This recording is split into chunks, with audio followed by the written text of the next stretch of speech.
Hi. That was a deer in headlights. Did you guys guess it? Did you guys guess it? For today's video, we are going to do a little bit of show and tell. What I mean by show and tell is we are going to take a look at the new, I really thought I was gonna sneeze, Subzero. Y'all, I'm really trying not to say these ball names wrong in this channel anymore when my brain's not working, but it's not happening right now.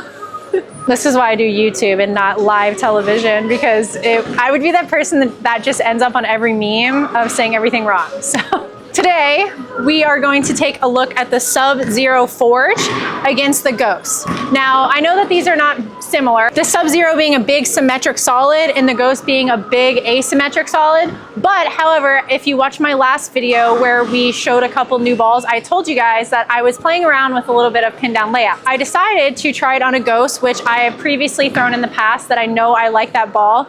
And I wanted to try it on a bigger piece. I thought it would be good to showcase this ball where I think that the Subzero is going to fit into my arsenal as a pin down ball in my current arsenal, and kind of show what it's gonna do versus the asymmetric pin down for me. So let's get into it. I am going to start with the Ghost because I have thrown this ball before. I have not thrown either one of these at all, not one shot. They're kicking me out.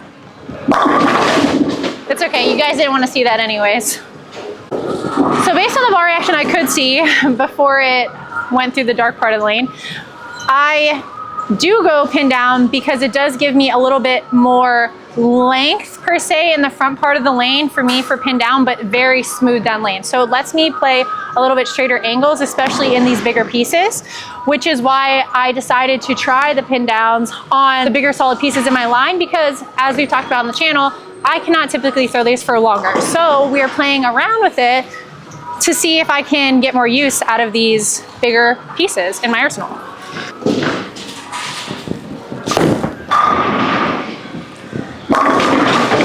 So that's really what I'm looking for right there. I'm kind of on the line between the cliff on a house shot. I was pretty straight. Now, if that was pinned up for me, that's probably gonna go Brooklyn or high for me. So that's exactly what I wanna see right now. I want to see length with a smoother, controllable reaction off the friction.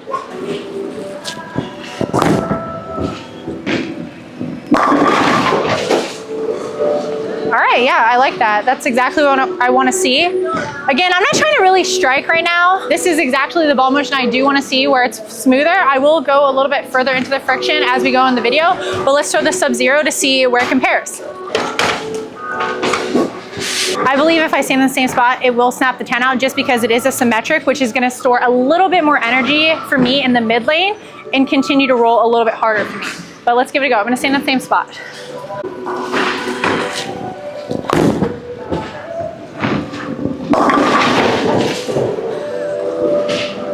Okay, after throwing that black ball, I'm gonna need a second to adjust my eyes to that ball. So we're going to throw a better shot with that before I give any opinion on that, because my eyes were like going all over the place. We'll see. Based on that reaction, it definitely was a little bit cleaner out of the friction than the Ghost was.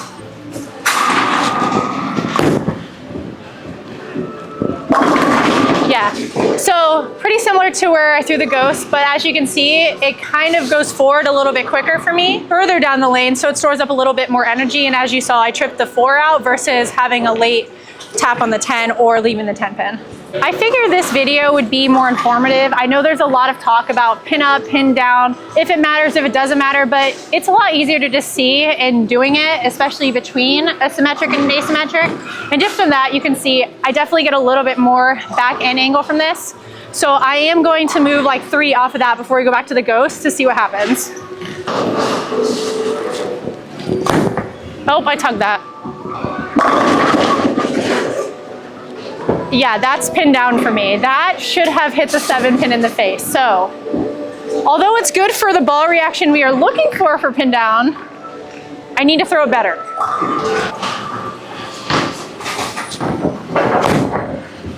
That was better. Okay, woo! Yeah, she's a hook and way more than the Ghost.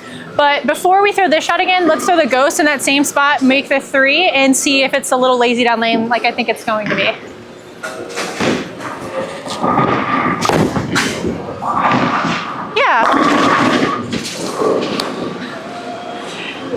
And we meet again. Here it is. I'm dead. So as you can see, it is less responsive than the Sub Forge right now, but I do want to make a note of this. Whether people believe it or not, ball color does make a huge difference.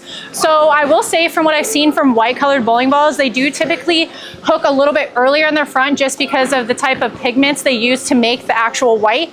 Now it is different from company to company, but from what I've seen from when Motiv does put white in their bowling balls, the ball does read and hook a little bit more overall. So that could also be a factor in it. Now, if the ball was the same color, I don't know if it would hook as much, but we will never know because it is blue and white. It is very pretty.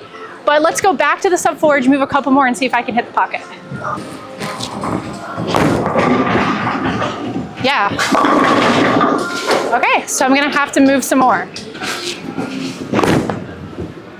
That one should be it.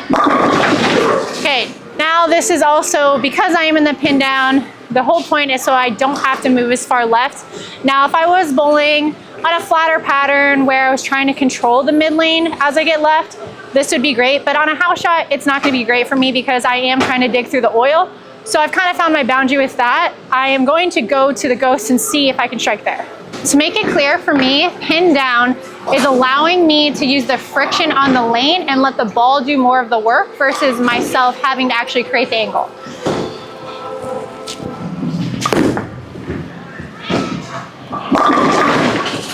As you can see, it gives me way more length. It's burning up a little bit more in the mid lane because it is asymmetric. Taking a little bit longer for the core to turn on its side before it gets to the friction. And that's really the difference between asymmetric and symmetric.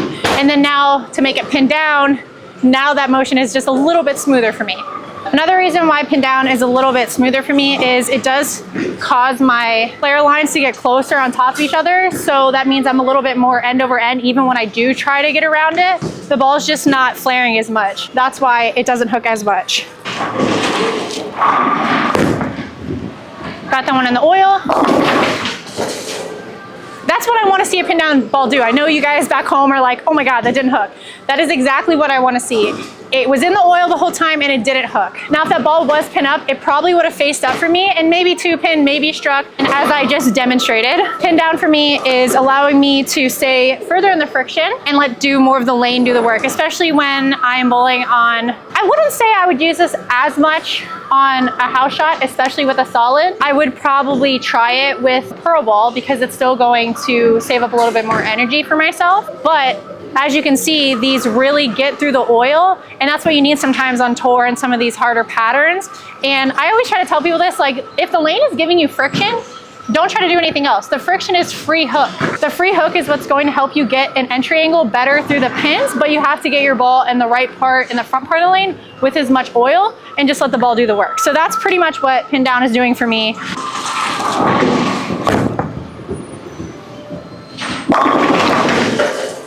Okay, what this is telling me right now is on this particular shot, I have to stay a little bit softer so that way my ball can read every part of the lane and get to the friction at the right angle.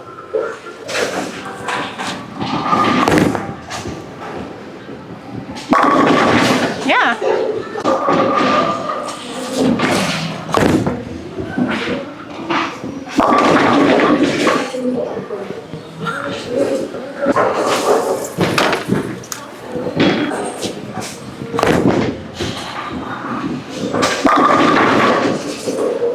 This is giving me exactly what I was hoping for between these two balls. Now, I will say, if right now I was going to go bowl on a pattern where I would really need a bigger symmetrical ball, I would definitely bring the surface up a little bit for me so that way I don't get forced as far left.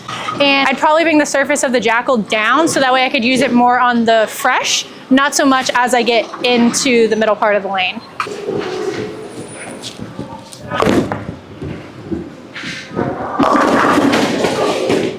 What do you guys think? Definitely looks pretty going down the lanes, that's for sure. The colors are really bright. We are just gonna stand in the same spot we're standing with the Subzero.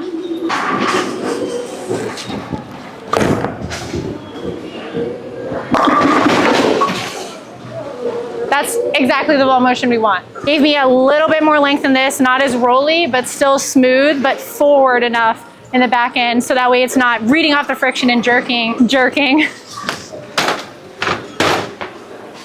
rolling through the pins. My final thoughts before we get into some slow-mos for those of you who like those.